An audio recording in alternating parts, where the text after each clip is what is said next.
Chicken ট্রামফ্রাডো, চিকেনের সুস্বাদু এই রেসিপি বানাতে খুব একটা বেশি উপকরণ কিন্তু লাগছে না। একদম কম উপকরণে তৈরি এই সুস্বাদু রেসিপি বানাতে আমাদের হেসেলে এসেছেন ক্যালকাটা রেট্রো থেকে শেফ অভিজিৎ বেরা। চলুন। আচ্ছা, আদা লাগছে তাই তো? আদা লাগছে, আদাটা লাগছে। আদাটা একটুখানি ঘষে নেব। ওকে, গ্রেটারে। আচ্ছা, পেস্টও করে নেওয়া যেতে পারে। পেস্টও করে নেওয়া যেতে পারে, কিন্তু যেহেতু আমি অল্প কিছু বানাবো তার জন্য আদাটা বাড়িতে বানানোর জন্য আদাটা ঘষে নেওয়া হলো সব থেকে ভালো হবে। একদম তাড়াতাড়ি হয়ে যাবে। হ্যাঁ। আদা কতটা এখানে নিচ্ছে? আদাটা আপনি যদি মেপে নেন তাহলে 1 স্পুন নেবেন। 1 টিস্পুন। হ্যাঁ, 1 টিস্পুন বা 5 থেকে 7 গ্রাম। 5 থেকে 7 গ্রাম আদা তো লাগছে, কিন্তু এখানে আমি দেখতে পাচ্ছি দু রকমের দুধ রয়েছে, এমনি দুধ আর নারকেলের দুধ, এবং সঙ্গে চিকেন। আজকের কি প্রিপারেশন? আজকে আমরা বানাতে চলেছি চিকেন ট্রামফ্রাডো। চিকেন ট্রামফ্রাডো, ওকে, নামটা বেশ ইন্টারেস্টিং। আর সেটা বানাতে আমাদের সঙ্গে আমাদের হেসেলে আজকে শেফ অভিজিৎ বেরা। অভিজিৎ এখন বোধহয় ক্যালকাটা রেট্রোতে আছেন, তাই তো? নমস্কার, আমি শেফ অভিজিৎ বেরা। এখন আমি আছি ক্যালকাটা রেট্রো ক্যামেলিয়া গ্রুপে। একদম। আর ক্যালকাটা রেট্রোরই একটা সিগনেচার ডিশ বা সিগনেচার রেসিপি এই চিকেন ট্রামফ্রাডো, যেটা আজকে আমাদের হেসেলে আপনাদের জন্য। তবে এটার ইতিহাসও কিন্তু শুনবো, কোথা থেকে এলো, কিভাবে এলো। আচ্ছা, প্রথমে আদাটা আপনি গ্রেট করে নিচ্ছেন। খুব বেশি একটা বোধহয় উপকরণ লাগছে না এটা বানাতে। খুব বেশি কিছু লাগছে না। এটা লাগছে একটু আদা লাগবে, গন্ধরাজ লেবু, গ্রিন চিলি, ওকে, নারকেলের দুধ, নরমাল আমাদের মিল্ক আর চিকেন। ব্যাস। এবার সিজনিং এর জন্য যেটা সল্ট এবং সুগার, সেটা তো দরকারই হয় যে কোনো খাবার বানাতে গেলে, ওটা তো মাস্ট। অভিজিৎ, এই ক্যালকাটা রেট্রোতে এখন অ্যাজ এ শেফ রয়েছেন, এর আগে কোথায় ছিলেন? এর আগে ছিলাম ওয়েস্টিন। আমার জার্নি শুরু হয়েছে 2009 থেকে। আচ্ছা, সেটা শুরু করেছিলাম দা ফোর্ট রাইচক রেডিসন থেকে। তারপরে একের পর এক জাম্প করতে করতে এই ক্যামেলিয়া গ্রুপের আগে ছিলাম আমি ওয়েস্টিন রাজারহাট কলকাতা। আচ্ছা, আজকে ক্যামেলিয়া গ্রুপের সঙ্গে যুক্ত একদম অ্যাজ এ শেফ। তার মানে অনেকটা মানে ঘুরে ঘুরে কাজ, মানে একটা জায়গায় তো অনেক দিন হয়তো আপনাদের প্রফেশনে থাকা হয় না, শিফট করা, কিন্তু এটা খুব ইন্টারেস্টিং একটা জার্নি, তাই না? শেফের জার্নি, প্রত্যেকদিন নতুন নতুন খাবার, নতুন নতুন খাবারের গন্ধ, তাই তো? আচ্ছা, এবারে কাজে ফিরে যাই আবার। ওকে ওকে। আচ্ছা, আমি কি হেল্প করব আপনাকে, বলুন। হেল্প আমার তো মোটামুটি আদাটা গ্রেট করা হয়ে গিয়েছে। এবার আমি প্যানটা বসাবো। আচ্ছা, একটা কড়াই লাগবে তো? কোনটা? কড়াইটা তুলে নিচ্ছি। মাঝখানেটা নিয়ে নিন। ওকে। আচ্ছা, এখানে চিকেন কতটা নিয়েছি আমরা? চিকেন 250 গ্রাম চিকেন আছে। 250 গ্রাম উইথ বোন আমি দেখতে পাচ্ছি, তাই তো? ওকে। এটাতে তেল ব্যবহার হবে তো? তেল আমরা ঘিয়েই করব। ঘিয়ে করব। ঘিতে তো প্রথমে কি ঘি দেব? প্রথমে ঘি দেব। কড়াটা একটু গরম হওয়ার পরে প্যানটা।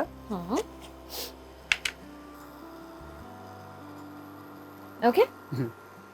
রান্নাটা পুরোটা ঘিতেই হয়? পুরোটা ঘি। কেউ যদি ঘি, ধরো অনেকের হয় যে ঘি খাওয়ায় বারণ থাকে, তারা তখন রিফাইন অয়েল ইউজ করতে পারে। রিফাইন অয়েল ব্যবহার করা যেতে পারে। ওকে। কারণ খুব বেশি উপকরণ যেহেতু নেই, রান্নাটা করতেও বোধহয় খুব বেশি সময় লাগে না। এটা কি দিয়ে খেতে সবথেকে বেশি ভালো লাগে? এটা রাইসের সাথে সবচেয়ে খেলে ভালো হবে, তার সাথেও পোলাও, সাদা পোলাও, যে কোনো সাদা পোলাও বা রাইস, মানে পুরোপুরি এটা মেইন কোর্সের একটা আইটেম। কারণ অনেক রকম আমরা নাম শুনি যখন রেস্টুরেন্টে আমরা খেতে যাই, সকলেই গিয়ে অনেক কঠিন কঠিন নাম দেখতে পাই, অনেক ইউনিক নাম দেখতে পাই, কিন্তু তার পেছনের গল্পটা জানি না বা কি কি দিয়ে তৈরি হচ্ছে এগুলো বুঝতে পারি না। তো এটা কিন্তু বেশ ইন্টারেস্টিং, মানে এত সুন্দর একটা নাম, যার পেছনের গল্পটা শুনবো এটা রান্নাটা শুরু করে দিয়ে। ঘিটা বোধহয় গরম হয়ে গেছে না? হ্যাঁ, ঘিটা গরম হয়ে গেছে। ঘিটা গরম হওয়ার সাথে সাথে এবার দেব একটা তেজপাতা, শুকনো লঙ্কা। তেজপাতাটাকে 1/2 করে তেজপাতাটা দিলাম, যাতে একটু ফ্লেভারটা আসে। শুকনো লঙ্কা কটা? দুটো শুকনো লঙ্কা নিচ্ছি। দুটো শুকনো লঙ্কা। ওকে। ফ্লেমটা কি একটু বাড়িয়ে দেব? না, ফ্লেমটা ঠিকই আছে, নরমাল। এবার দেখতে পাচ্ছি আমার তেজপাতা আর শুকনো লঙ্কা থেকে একটা ফ্লেভার অ্যারোমা উঠেছে। এবার আমি আদাটা দিয়ে দেব।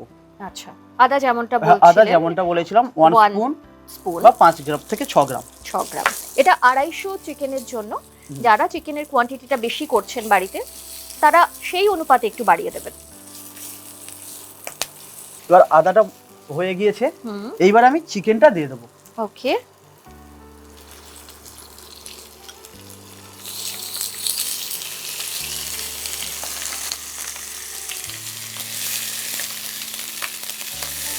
এটা ভালো করে ফ্রাই করবেন। হ্যাঁ, মানে এটা ভালো করে হবে না, হালকা একটু হালকা করব। হালকা করার পরে এবার আমরা একটু নুন দেব সিজনিং এর জন্য। না এখন যদি চিকেন আমরা মানে মুরগির মাংস যদি নুনটা না দিই তাহলে মুরগির ভেতরে নুনটা ঢুকবে না, মানে মাংসের ভেতরে। তার জন্য সামান্য একটু আমরা নুন দিয়ে দেবো। নুনটা দেবেন আপনারা আপনাদের টেস্ট অনুযায়ী দেবেন। আর বাড়িতে থাকলে একটা অপশন থাকে নুনটা টেস্ট করে দেখার, সেটা তো লাস্টে টেস্ট করে দেখা যেতে পারে। যখন আপনারা রেস্তোরাঁতে করেন তখন তো টেস্ট করার বিষয়টা থাকে না, কি করে বুঝতে পারেন যে প্রপার নুনটা হয়েছে? নুন হলো আমরা এতদিন ধরে যেহেতু আছি রান্নার সাথে, অভিজ্ঞতার সাথে সাথে সবকিছু এসে গেছে। যেন আমরা 1 পোর্শন বানানোর জন্য মানে 250 গ্রাম মাংস বানানোর জন্য আমাদের জন্য 5 থেকে 6 গ্রাম একটা নুনের প্রয়োজন হয়। ওকে, আচ্ছা, মেজারমেন্টও রয়েছে এরকম আলাদা করে। আচ্ছা, যেটা হয় অ্যাকচুয়ালি যারা হোটেল ম্যানেজমেন্ট নিয়ে পড়াশোনা করছেন তাদের তো এগুলো নিয়ে পড়াশোনাই করতে হয়, তো তাদের এটা পুরোপুরি জানা।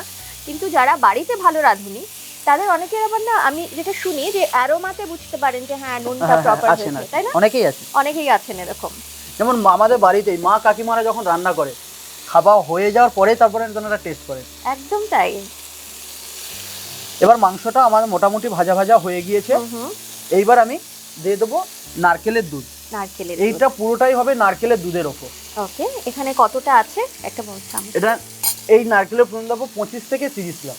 25 থেকে 30 গ্রাম। একটা স্পুনে যায় 5 গ্রাম। ওকে, আচ্ছা, বাকিটা পরে ব্যবহার করব। ওকে, এবার তাহলে একটু বাড়িয়ে দিব না? আচ্ছা, এবারে আসি, এই যে চিকেন ট্রামফ্রাডো, এটা অ্যাকচুয়ালি কোথাকার রান্না, কোথাকার রেসিপি? এটা মেন ঠাকুরবাড়ির রেসিপি। আচ্ছা, এটা প্রথম থেকেই হতো যে ইলিশের একটা আইটেম। এটা ইলিশটাকে নিয়ে আসা হয়েছে মুরগির মাংসে, মুরগির ট্রামফ্রাডো। ট্রামফ্রাডোর আবার একটা অনেক বড় একটা হিস্ট্রি আছে। যে হিস্ট্রিটা হতো কি, পদ্মা নদী থেকে গিয়ে এটা ইরাবতী হয়ে বারমুন্ডা, ওখানে ওরা গিয়ে ওইটাকে বানানো হতো ইলিশ মাছ থেকে। ওইখানে ইলিশটাকে ধরে আমাদের লেমন গ্রাস দিয়ে এটাকে বানানো হতো। এর মধ্যে পেঁয়াজ রসুন সব কিছু দিয়ে বানানো হতো। কিন্তু ওটা যখন ওরা বারমুন্ডাতে যখন বানানো হতো, ওখান থেকে নিয়ে আসা হলো আবার ঠাকুরবাড়িতে, মানে আবার ফিরে এলো আমাদের দেশে। এখানে তখন মুরগির মাংসটা আমরা যখন ওখানে লেমন গ্রাসটা পেলাম না, তখন আমরা কি করলাম, গন্ধরাজ লেবু আর কাঁচা লঙ্কা আদার উপর ফ্লেভার দিয়ে এটা বানানো হলো মুরগির ট্রামফ্রাডো। আচ্ছা, তার মানে ট্রামফ্রাডো এটা বার্মা থেকে নামটা এসেছে। আর আমরা আগে যদিও এটা রসুন বা পেঁয়াজ ব্যবহার হতো, পরে যখন এটা ফিরে এলো তখন এটাতে রসুন আর পেঁয়াজটা শুধু আদা এবং লেমন গ্রাসের বদলে গন্ধরাজ লেবু। তার মানে আজকে এটাতে গন্ধরাজ লেবু ব্যবহার করা হচ্ছে। অবশ্যই। ওকে, এটার বোধহয় মানে যে ফ্লেভারটা আমরা পাবো সেটা গন্ধরাজ লেবুরই ফ্লেভার, গন্ধরাজ লেবু আর কাঁচা লঙ্কার ফ্লেভারটা থাকবে, কাঁচা লঙ্কার ফ্লেভার আসবে। ওকে, এইবার আমি দেবো একটু সাধারণ নরমাল দুধ। আচ্ছা, নারকেলের দুধ আর আমরা ব্যবহার করছি না? না, নরমাল দুধ এবার ইউজ করব। এটা হলো 3 স্পুন, মানে 15 গ্রামের মতো। 15 গ্রাম নারকেলের দুধ, কিন্তু আমরা 25 গ্রাম ব্যবহার করছি। 25 গ্রাম। এটা পুরোপুরি কিন্তু সবটাই 250 গ্রাম চিকেনের জন্য।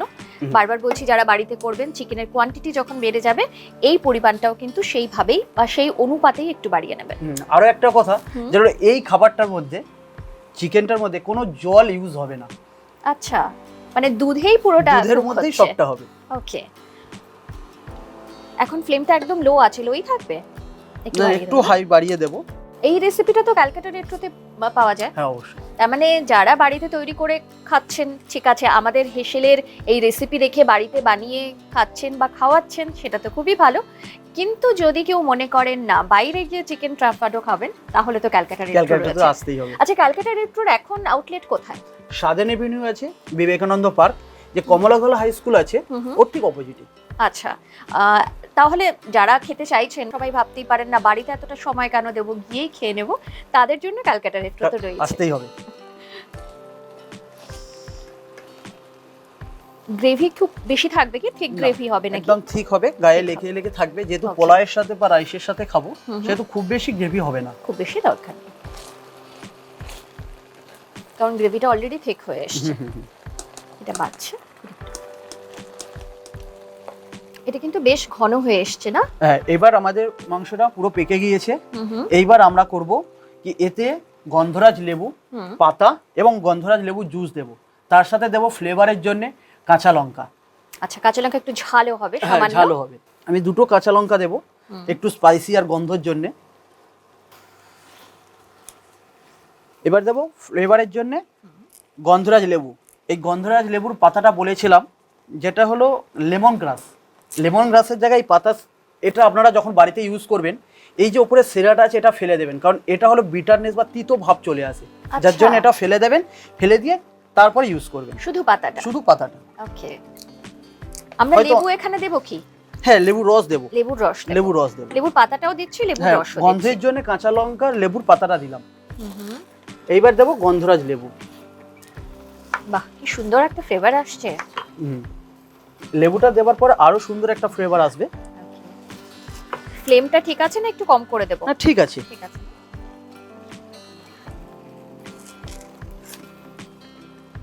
এবার দিয়ে দেব গন্ধরাজ লেবুর রস।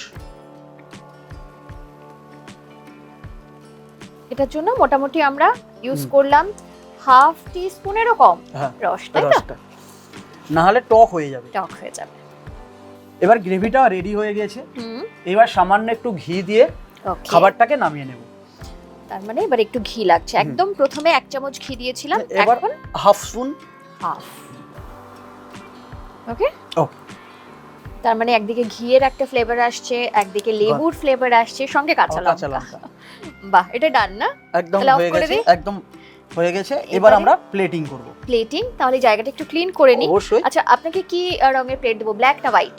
সাদা জিনিসে তো ব্ল্যাকটাই সবথেকে ভালো আসবে, তাহলে ব্ল্যাকই দিই। ওকে। অভিজিৎ, এটাতে হবে? হ্যাঁ, হয়ে যাবে। ওকে ওকে। এবার গ্রেভিটা আমাদের পুরো রেডি হয়ে গেছে। এবার করব প্লেটিং।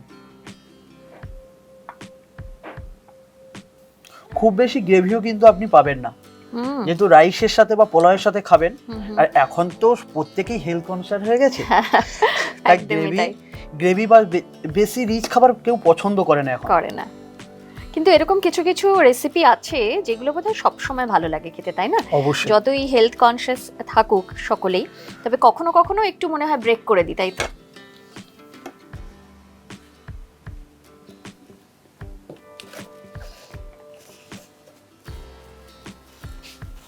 এবার গার্নিশের জন্য বা প্লেটিং এর জন্য একটা লেবু আমি কেটে নেব। এটাই তো শেফেদের বিশেষত্ব না, মানে রান্নাটা যেমন সুস্বাদু হয় তেমন সুন্দর প্লেটিং হয়। প্লেটিংটা হবে, বলে না যে খুব সুন্দর সাজানো প্লেটে খাবার দিলে এমনিই মনে হয় খাবারটা খুব টেস্টি হচ্ছে। এবার দেবো একটা রেড চিলি।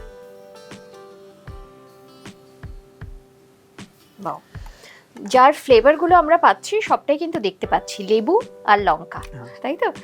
এটা নিয়ে নিন হাতে। তৈরি চিকেন ট্রামফ্রাডো। অ্যারোমাটা যে এত ভালো আসছে, যারা বাড়িতে তৈরি করবেন তারা তো বুঝতেই পারবেন, তবে যারা বাড়িতে তৈরি করতে পারবেন না তাদের জন্য কিন্তু রেস্তোরাঁ রয়েছে।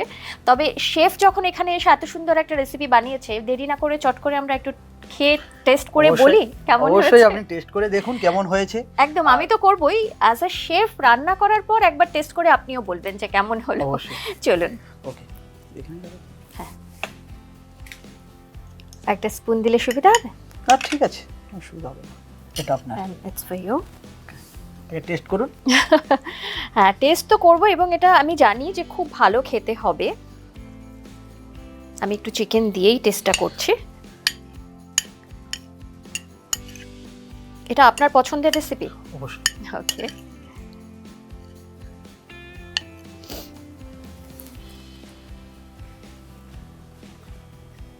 ওয়াও, দারুণ খেতে। Thank you ma'am. খুব সুস্বাদু, এবং যেটা ফিল করছে একটা ক্রিমি ফিলিংস আসছে না, যেরকম পাস্তাতে যে ভেতরে আমরা যখন খাই মনে হয় অনেক চিজ দেওয়া, যেহেতু চিজ দেওয়া থাকে সেরকম একটা ফিল আসছে, কিন্তু চিজ তো এখানে ব্যবহারই করা হয়নি। দুধ আর কোকোনাট মিল্ক পাউডার দুটো দিয়েই তো বানানো হয়েছে, যার জন্য তো ক্রিমি ফ্লেভারটা তো আসবেই। দারুণ খেতে। এটা তো মানে হয় না, একটা কথা আছে না, আমি তো এমনি এমনি খাই, ওরকম একটা ব্যাপার যে পোলাও বা রাইসের দরকার হয় না, এমনিও খাওয়া যায়। এত ভালো একটা রেসিপি। অবশ্যই বাড়িতে একবার ট্রাই করুন, করে কেমন হলো, আপনারা কেমন বানালেন, কেমন খেলেন সেটা কিন্তু জানাতে ভুলবেন না। Thank you so much Abhijit আপনাকে, কারণ আপনি ব্যস্ত মানুষ, অ্যাজ আ শেফ অনেক কাজ থাকে, মানে সেই তার মধ্যে থেকে ম্যানেজ করে এতটা সময় আমাদের এখানে এলেন এবং এত সুন্দর একটা রেসিপি আমাদের দর্শকদের জন্য উপহার দিলেন। Thank you so much. আর আপনাদেরও অনেক ধন্যবাদ সঙ্গে থাকার জন্য।